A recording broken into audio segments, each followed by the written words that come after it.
This is AndyTube. Thanks for tuning in. I think you'll really like this video, and I'm excited to make it for you. This is Lilia's Singer Model 347. You may have seen some of the restoration videos or picture slideshows I've been doing for her, and the restoration's going well. I've had a few problems, which isn't uncommon with a 1964 model like this. The good news about it was it's a one owner. Lilia's the original owner of this, and she bought this new in 1964, and she has the receipt to prove it. But anyway, I'm at the point now where I'm doing some test sewing, and what I was experiencing was thread breakage. And if I'm sewing slower, everything was great.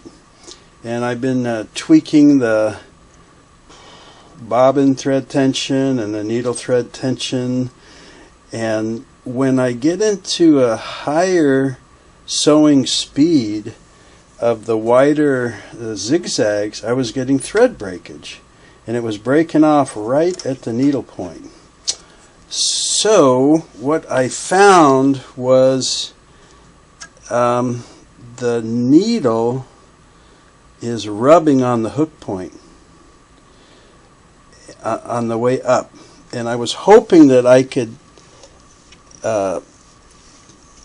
make the sound for you, but it's so light. If you can imagine the needle's scraping on the side of that hook or hook point on the way up, like a little zing, zing, very light. But I think that that's my problem. So what I need to do is, the needle is a little too close to the hook. It should be real close, but it shouldn't be touching. So in this video, I'm going to check and position the needle to or from the hook point.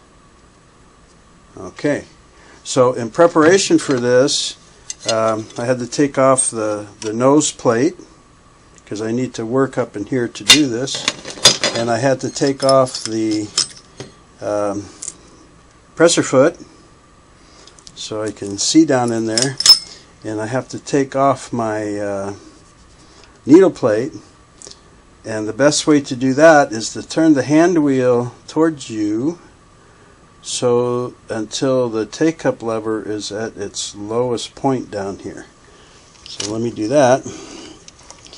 Let's see how it goes down. That's going to get the needle up high enough and get the feed dog down low enough so that I can come in here at this right hand corner and pop it up off the retaining stud and pull it out from the spring stud here, like that. So I need to get that out of the way. Now I've left the needle in here. You could take the needle out during the disassembly, but you need a needle to do the positioning. But I also need to remove these feed dogs. Okay, so it's never one of my favorite things to do, feed dogs, but I already had these out before when I disassembled the machine, and they were in there factory tight, of course. Let's see, get my little magnet here. I have a tendency to drop that screw, so I like to stick something magnetized there to snatch it when it comes loose, rather than try and grab it with my fingertips and lose it down in the machine here. Let me get this other one here. So when I get this out, I'm going to try and do a close-up for you, but if you've ever done anything like this, or if you're looking at your own machine, you'll be aware of what's going on. And many of the vintage Singer zigzag machines follow the same process of positioning the needle to the hook, or from the hook is what they call it.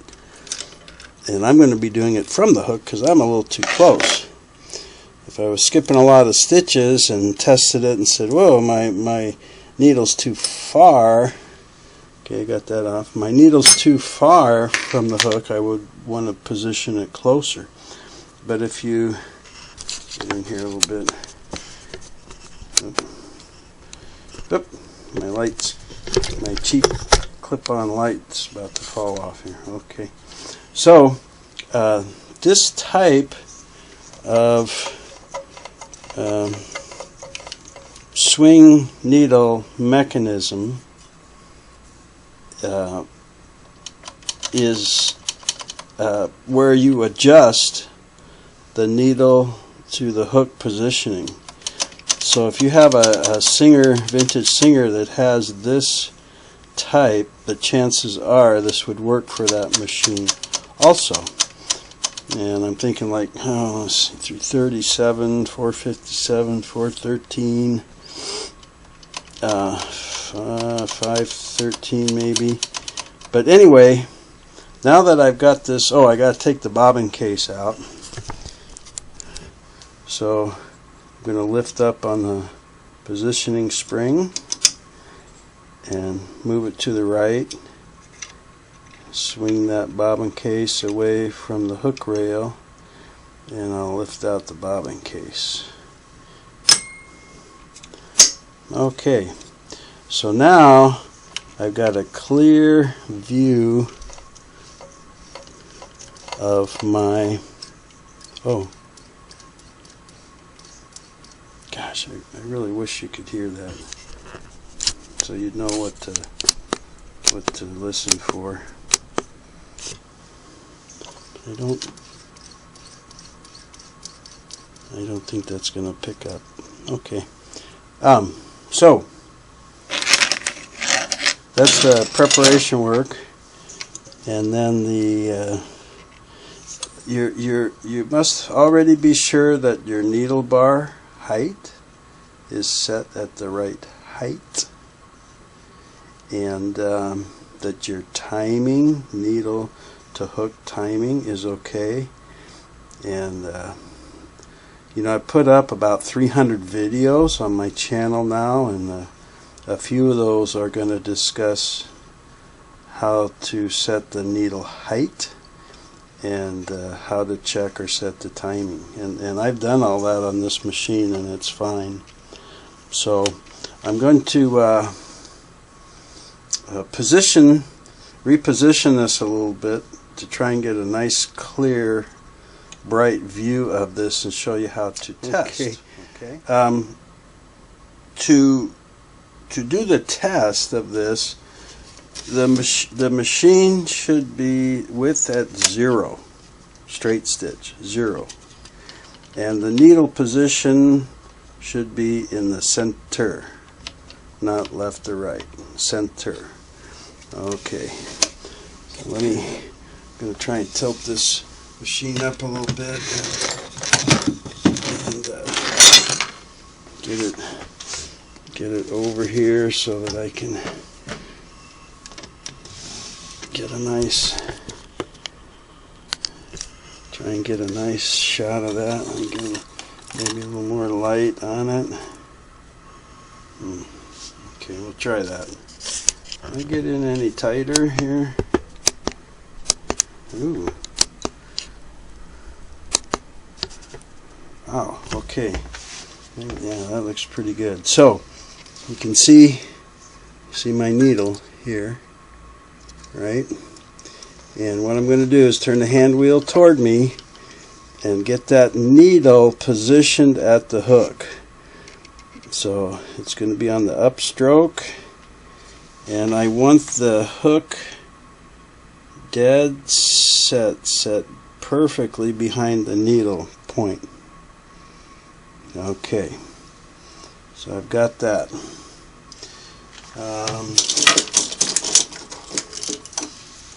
I'm hoping that you'll make sense to you. Here's sorry, here's the hook point right there, and there's my needle coming down, so it's perfect, right?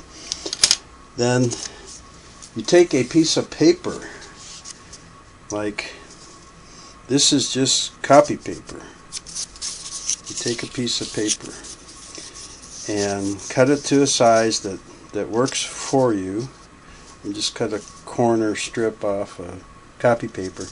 And the idea is that the paper should pass between the back of the needle and the front of the hook point.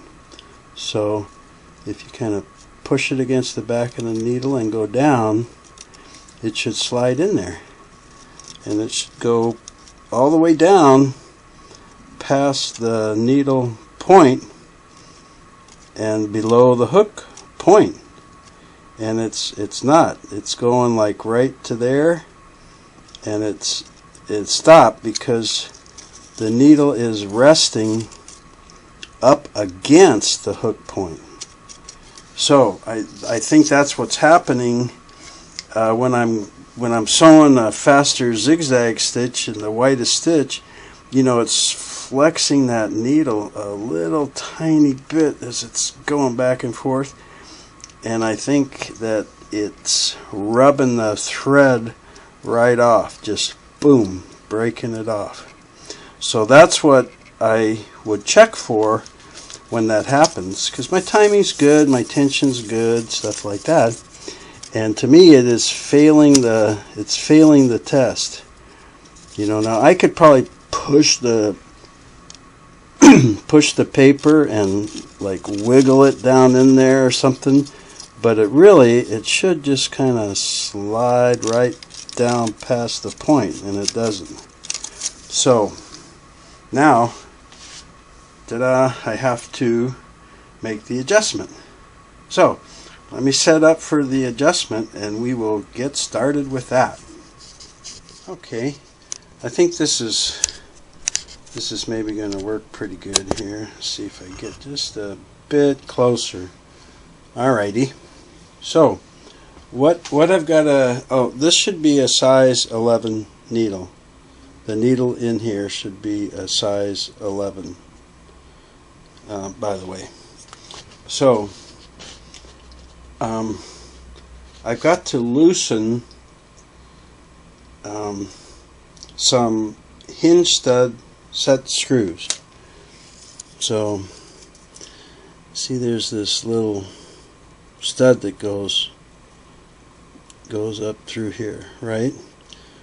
So there's a hinge stud set screw right here, and there's one on the bottom for the eccentric hinge stud. The stud that goes up from the bottom here isn't perfectly round. So that's how you can turn it to move this whole swing mechanism and the needle bar closer or farther from the hook point. So that's eccentric down here. So that's what I want to turn, but to be able to free it up, I loosen a set screw here and a set screw here. Okay, and then there's another set screw here. This is called the rocker collar. It goes around that stud and it has this little spring here, and that spring, let me turn this, that spring is what, when the needle bar driving arm pushes it out for the zig, the spring is what pulls it back for the zag. Zig, zag, zig, zag, zig, zag. Like that. And that collar holds this tension spring right there. So that's how I got to loosen them.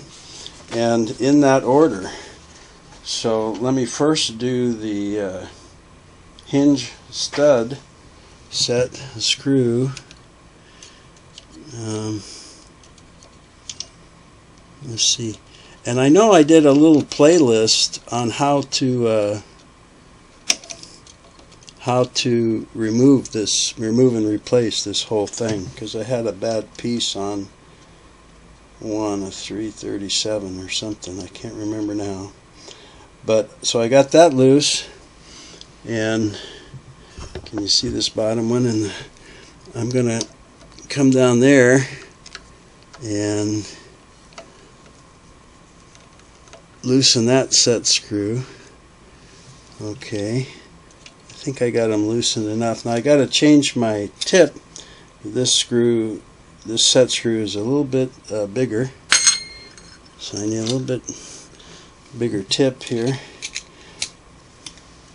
And then I'm going to loosen the set screw for the rocker collar.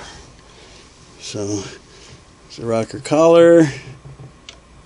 collar set screw, and loosen. Hey, okay. I'm going to put that back in straight stitch, 0 width stitch, and make sure that my is in my position. My left, right, center is in center. I'm going to turn the hand wheel to get my needle right in front of that hook where it should be. Okay. So after loosening those screws, you see how this is just flopping around because you don't have the spring tension on it anymore. But on the bottom of that eccentric stud screw is a straight blade screw slot, and that's what you want to turn that eccentric, which will move the needle bar, therefore the needle, back and forth. And it's kind of flopping around now, right? So what you want to be sure is that since you have it in straight stitch, you would just be sure the needle bar swing mechanism is towards you, not pushed back in. Okay, that it's towards you, and we still have our hook point right behind the needle, tip of the needle.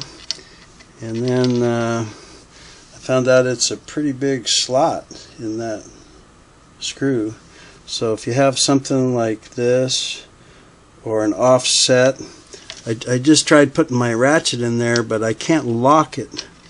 So if I turn it one way and it's the wrong way, I can't turn it back without moving the lever on the ratchet. So I'm going to try this little guy. And if I can, find the slot again here. And you may lay the machine on its back and do it if you want, you know, whatever's easier for you. But I'm just going to be sure my needle bar is forward towards me.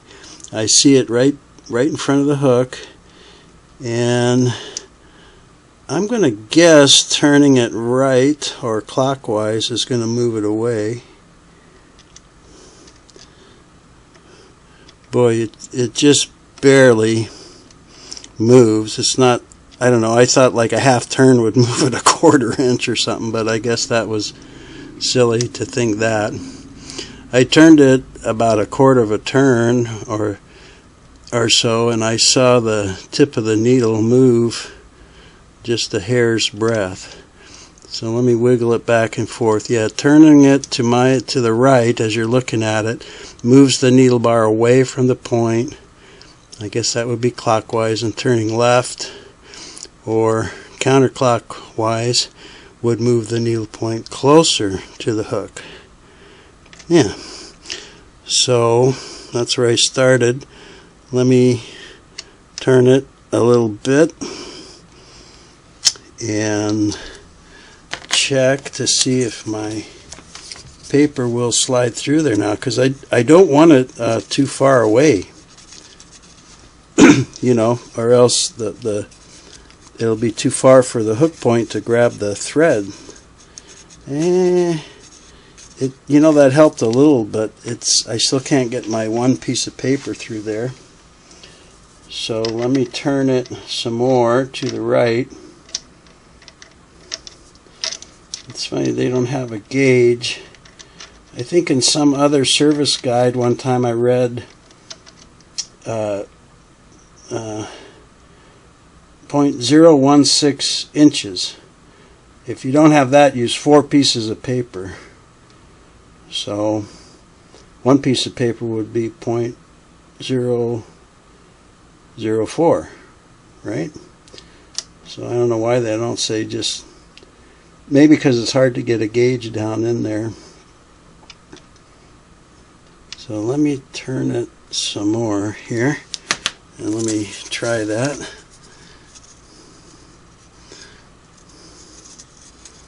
Oop. So did I make sure my needle's out towards me? Yeah. Oh, I think that might have done it. On the other end of that paper, I cut a smaller, you know, instead of trying to stick this, I don't know, 3/4 inch, maybe a 1/4 inch to sneak it right down in there. Let's see if I can slide it down that needle and miss the hook and get down in there.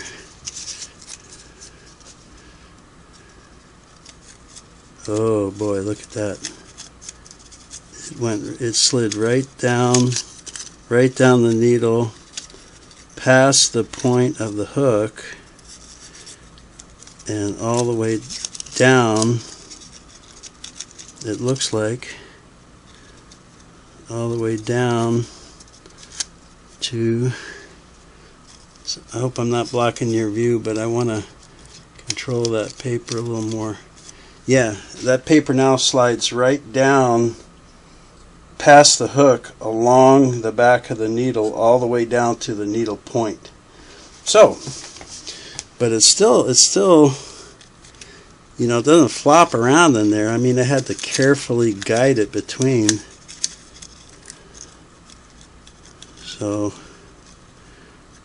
I don't, let me cut off the top of this. So I don't want it to be too far. I don't want that needle to be too far from the hook that I start skipping stitches there.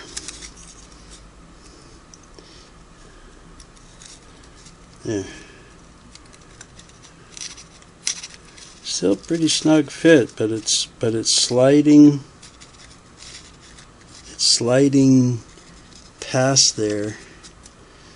Okay. I wonder if I, just for the heck of it, I'm going to turn it counterclockwise and see if I can tighten it or move it a little bit closer and still get the paper in and out, because I know the farther that needle gets from the point of the hook, the more likely I'm going to skip a stitch.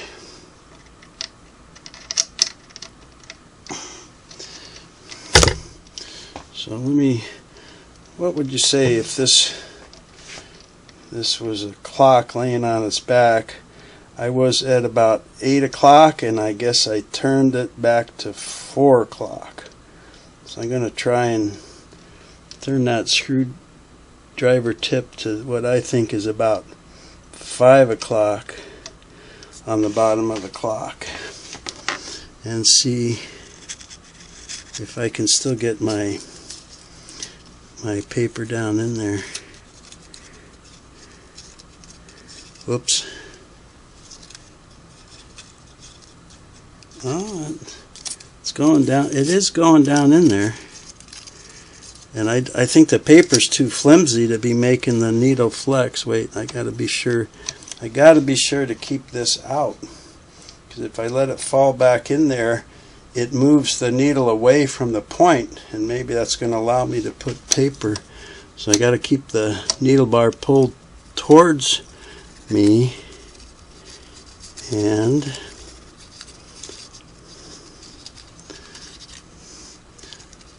my hook's still in the right place there. Or beat up piece of paper.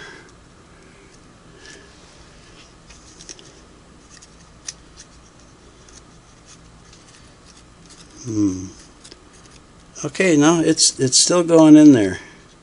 Pretty snug. So I'm going to turn it now and see if I hear that zing. Because before, if I sewed really slow and put my ear close, I could hear it. But if I got on this side of the hook on the left and moved it quick up and down past the hook, I could hear a little zing, zing, zing. Oh, I still hear it. So I might still be brushing that hook. Alright, I guess I'll move it back to 4 o'clock and see if I can hear it. Wouldn't that be funny if it's something else that's making that zing? Let me keep that needle out.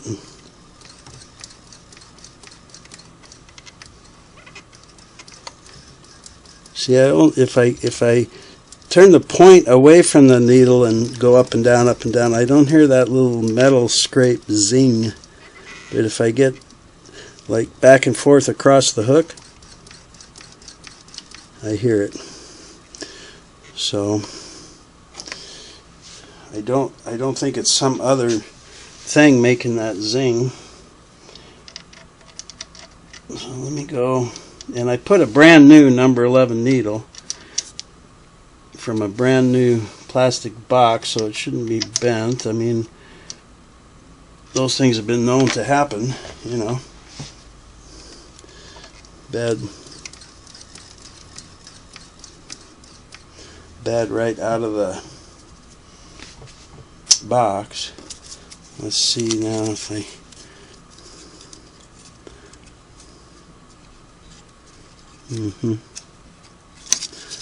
yep, I think I'm good.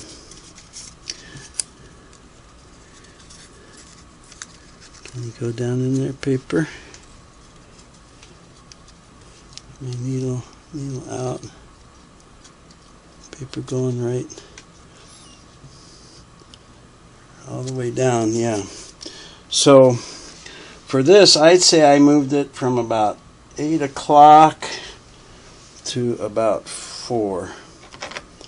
Matter of fact, I might go to about what I'd say is 3:30.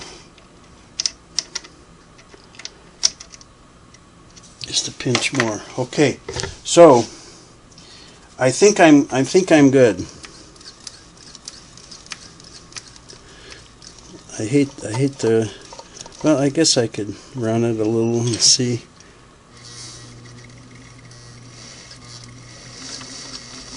Oh, you know what? I really think I can still hear it. I'm getting the paper through there, but darned if I don't hear that zing right as it goes by that hook. So maybe I've got to turn it. So get my hook point right behind the needle.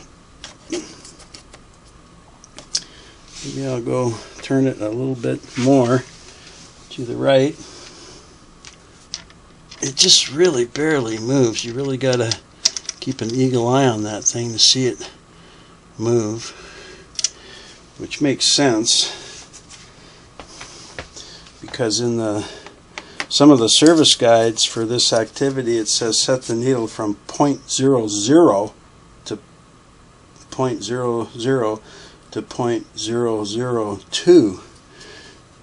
That's a dinky amount. So I think whoever set this had it set at 0.00. It was rubbing on the hook. I don't see that the hook has ever had a strike, so I don't think the hook is bent. Okay, let me do this now. Oh ho! I don't hear the zing. Let me take it for a spin here. Okay, so where did I end up here? About 3 o'clock. So if you were looking at a clock laying on its back, I started out with that, the screw in line with like the number 8, and I've turned it clockwise over to what would be about the number 3, and now I have no zing.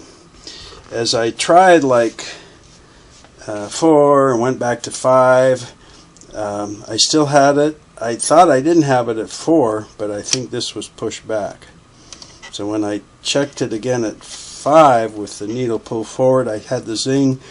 At 4 and 3:30, I barely had it. It was like barely touching, but darn if I couldn't hear it. So when I moved it a little bit more to about 3 o'clock, now I have no zing.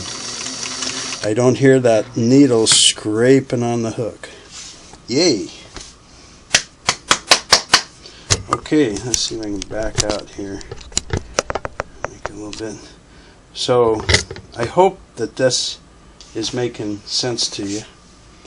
It's been a while since I actually did one of these videos. I've been doing the restorations.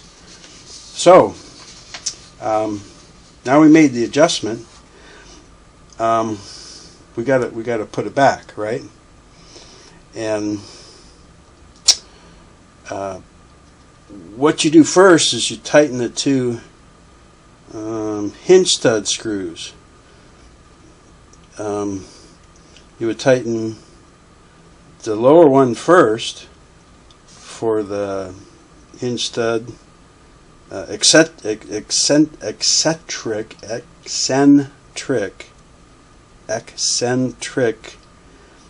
hinge stud first, and then the hinge stud set screw at the top of that stud, and then I'll show you how to what you have to do to tighten that up. So I still have my wider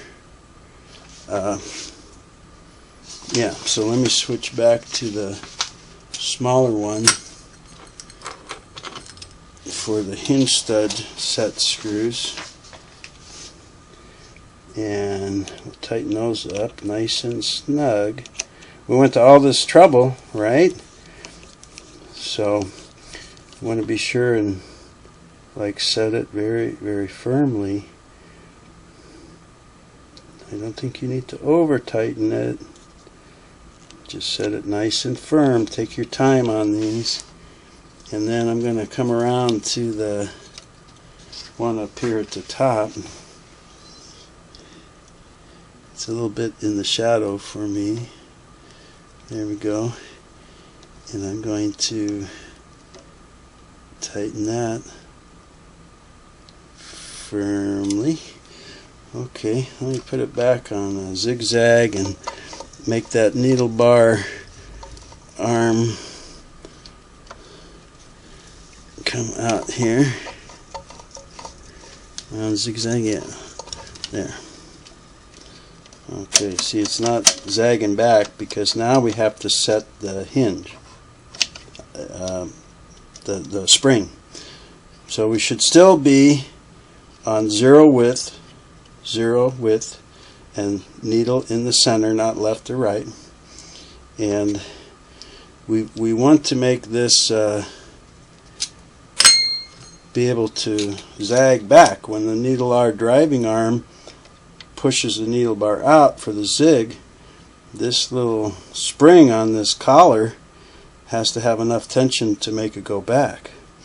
You don't want to overdo it, or else it kind of slams back, you know, and you don't want that. I mean, a mechanical machine is a little bit noisy anyway, right? So as this is to the left here, there's no tension, you know. So we want to like move it to the right to start getting some tension. Now if you want to go to stitch width 4, the widest on this, just to get your swing, you know,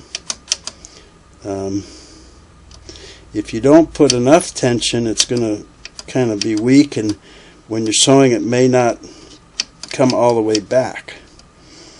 So that's where I got now. That's a pretty good tension. Now where they had it before was way over here.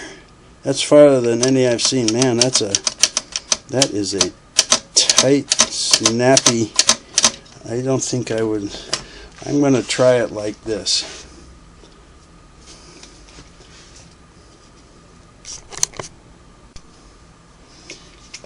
So, see if I can get some more, get any more light around here. One of these days I'll have an actual work area. I buy one lottery ticket a week. What a waste, huh? Okay, so here's the last one we have to do. And before, the screw was angled way over here like that, and it was pretty snappy. So I don't think I'm gonna go quite that far. I'm gonna start it pushing over there with my finger, and I'm gonna go not quite as far as they did. Whoop. And I'm going to tighten it up. I almost had it there. You got to hold it there while you tighten it. I'm trying to work around 2 lamps in the camera here. Oh, for goodness sakes.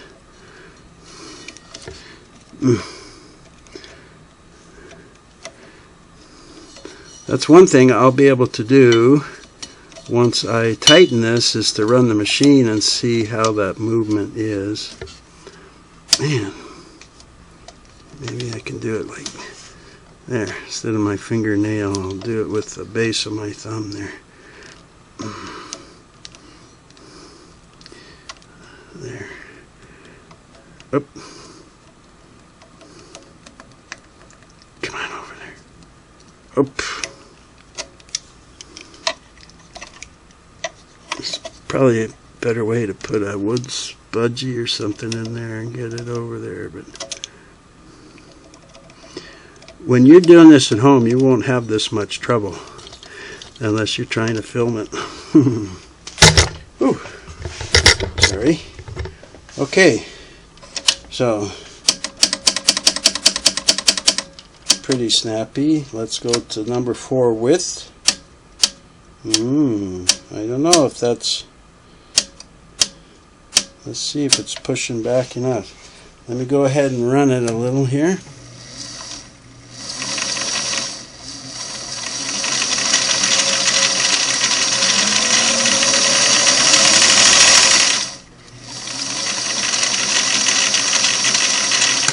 You know, it seems, so there's the zig, the zag. Needle bar driving arm's pushing it out. Now the spring's got to push it back. Yeah, I think they had it over that far for a reason. So I am going to fudge it on over just a pinch more.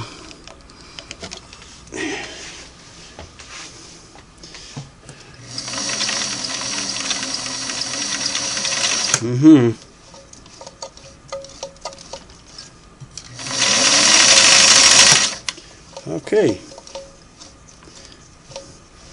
Now that I tighten everything up, let's see if anything moved, huh? Let's see if I can get my piece of paper down in there, right?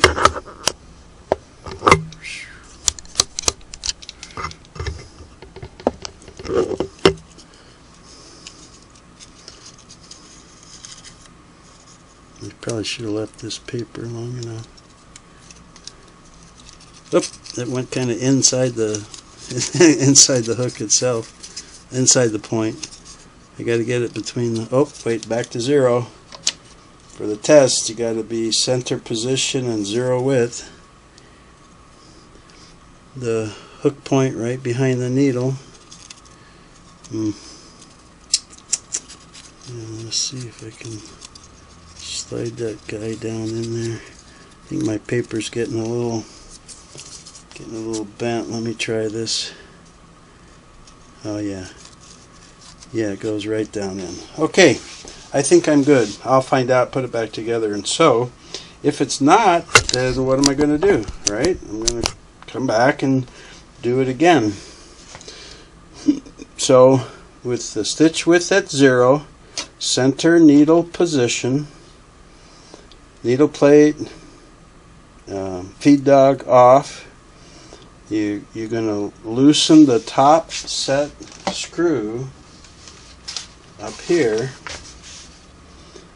right? The hinge stud set screw, the top of this stud. Then you're going to come down and loosen the eccentric hinge stud set screw, and once those two are loose, you're going to loosen the rocker collar that holds the spring. You're going to loosen that out. So then this will be kind of floppy, so you have to be sure and position it, keep it towards you and adjust it so that you can get one sheet of paper sliding down between the hook point and the back of the needle. And I mean, it's got to go past that hook point. Make sure it goes way past the point of the hook and down inside there. Okay? And that should do it. Of course, if you just test it and your paper goes through there anyway, you don't have to make any adjustments. But what led me here was I kept breaking the needle thread right there, and then on a close inspection I would hear this zing, zing, zing, zing, zing as the hook was moving up and down by the point. So, and that's a critical time because the point's there to grab the thread, right? So if it's rubbing on the hook or the hook point and snapping the thread, then like I said, when I sewed slow, it was fine. I did all my straight stitch and some zigzag and the blind hem. This has a blind hem cam, and I did all that, and everything was good. I kept working to balance the stitch, got the tensions all set, and then I started sewing more different materials and faster. And I was actually sewing zigzag on a piece of leather the first time, and I thought, leather. But then I was just sewing it on 2 layers of flannel, and it broke, but only when I was going fast. So there we go.